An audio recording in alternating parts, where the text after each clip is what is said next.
We are going to move on to Seasons Lane and Bruce Cannell, if I'm pronouncing your name correctly. If not, Cannell. I apologize.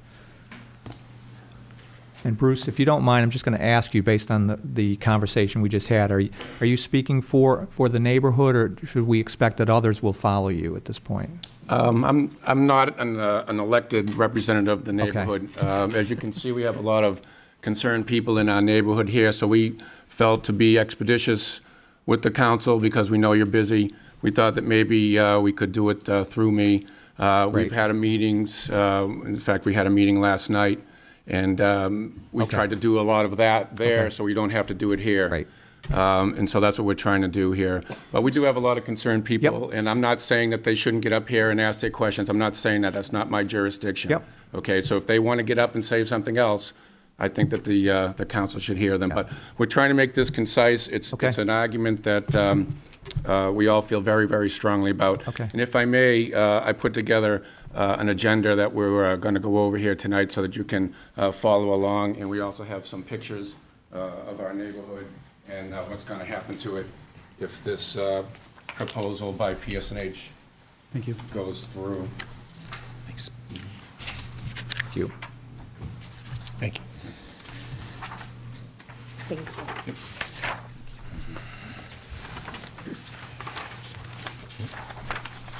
Subject is the Shields Brook substation power line project that PSNH notified us by a very, very, let's put it this way, they didn't send it by registered mail.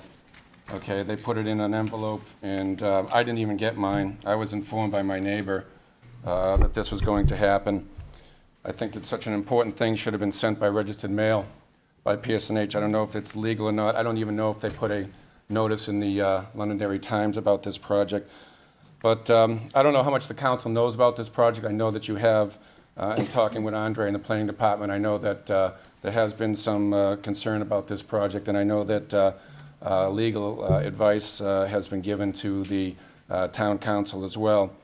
But in a nutshell, if you're not familiar with this, what's about to happen, or their intentions are, they want to run power lines. They want to build another substation up at the Scobie Pond power plant and run some 34.5 kilovolt lines from there down the existing corridor, which are the 115 power lines that are transmission lines, interstate transmission lines, and take a left and cut through Seasons Lane, which is the Springwood Hills neighborhood, which is a beautiful neighborhood, by the way. I don't know if you've ever been there, but it's a closed-end neighborhood. It's a very quiet, beautiful, scenic neighborhood. In fact, I came from Massachusetts to live here, and I chose this area because of the beauty, the quietness, the serenity, a great place to raise a family. And we don't want to see that destroyed, and it will be destroyed. So what they want to do is they have an easement, and we don't dispute that. The easement's 45 years old. It was purchased in 1965 from the Rolfs, who owned that land that Seasons Lane and all the other, which became known as the Springwood Hills neighborhood, became. At that time, there were no homes there. There was grass and trees. It was a nothing. So what if the easement was there? It didn't make a difference. But in the mid-'80s, a neighborhood sprung up there in and around this easement, which changes the whole circumstance, I believe. And you know, I understand also that, you know, when an easement is purchased, it's purchased for life, and we're not doubting that either. But it seems that at that point, when that neighborhood was built around there, there should have been some discourse as to, geez, maybe this is going to affect some people's lives down the road. And it has, and it's going to if this passes, and it's going to affect us drastically. So those power lines come through, and it's not the power lines that are so bad, even though they do give off EMF, and we'll get into that in a minute. It's the land clearing. The easement is 100 feet wide, 100 feet, and it's going to be miles long, and it's going to be coming through our neighborhood. It's coming right next to my house. A neighbor of mine, we believe his house is built on the easement, or part of it is built on the easement. Okay, and it's going to, they're taking, if you look in the letter there, it's like 2 or 3 pages in, it clearly states that they intend to take trees, shrubs, undergrowth, anything that exists they're going to clear it so they can put their power lines up. So it's going to look like the picture I gave you, as opposed to, if you look at the other picture that I gave you, that's what it looks like now. That's my house. That's Bill's house, okay? That's going to be gone. That's going to be all gone. That's going to be, it's going to look like the other pictures, okay? Going through a neighborhood. This is unprecedented. I couldn't get anybody in PSNH or anybody else. In fact, I talked with some surveyors that were out measuring to make sure they know where the easement is. They've never heard of such a thing, and they've been on the job for 28 years. I talked with the director, Mr. Steve Johnson at PSNH. He's the director of power emissions. He couldn't tell me where this has ever happened before. Neither could Jim Mayo, who was the project engineer. And I asked them repeatedly, have you ever seen such a thing? And they wouldn't admit it, but they couldn't give me an example. I asked for an example. Please, give me an example when this happened before. And they couldn't.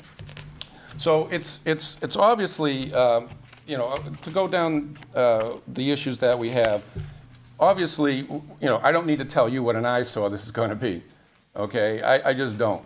You know, when people bought their homes here, this was an abandoned easement. Okay? It's much like what you just folks were talking about, that paper road. This was a paper easement. Okay? It's never been used. It's never been maintained. Okay? They've never done anything on it in 45 years. So everybody thought it's never going to be used. You know, you have stories. You get different stories from different people that will tell you, well, you know, perhaps it was a road that was maybe planned to do maintenance on the lines, but then when 28 came in, they got access through that. Or some other stories that pretty much ignored that the easement there and that it would ever be used. So they built a neighborhood around it. Okay, and now they decide that they want to use it. And what their project is going to do, it's going to do nothing more than create a safety valve. Okay, they're saying that Derry needs more power.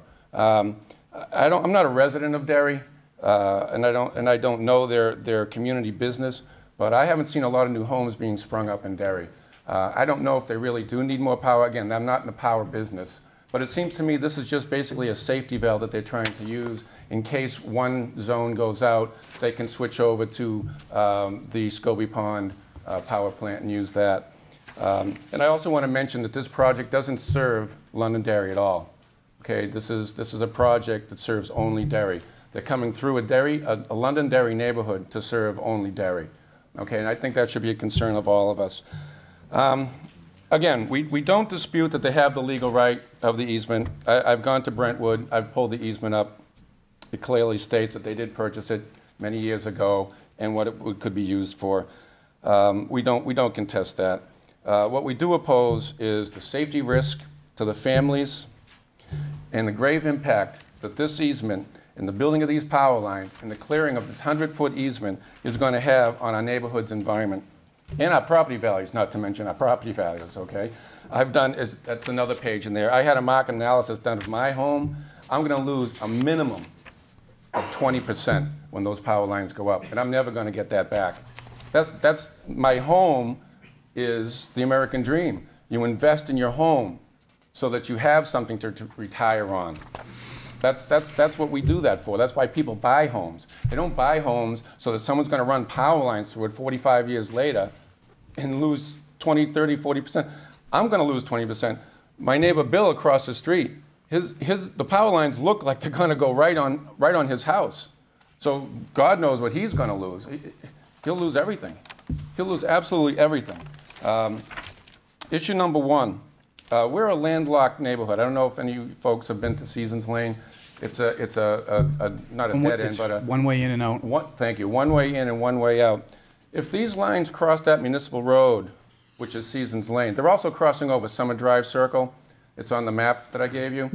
If those lines come down, like in the ice storm that we just had, that's going to trap 81 homes. It's going to. You can't get emergency folks in. You can't get out. You can't get food. You can't get fuel. You can't get any medical attention if somebody needed that. I think that's a tremendous safety risk, absolutely tremendous safety risk that should not be allowed. And I request that the town deny PSNH the permit to put that line over that municipal road for that reason. Issue number two. Allowing PSNH to destroy all those acres of mature forests. okay? There's wetlands as well.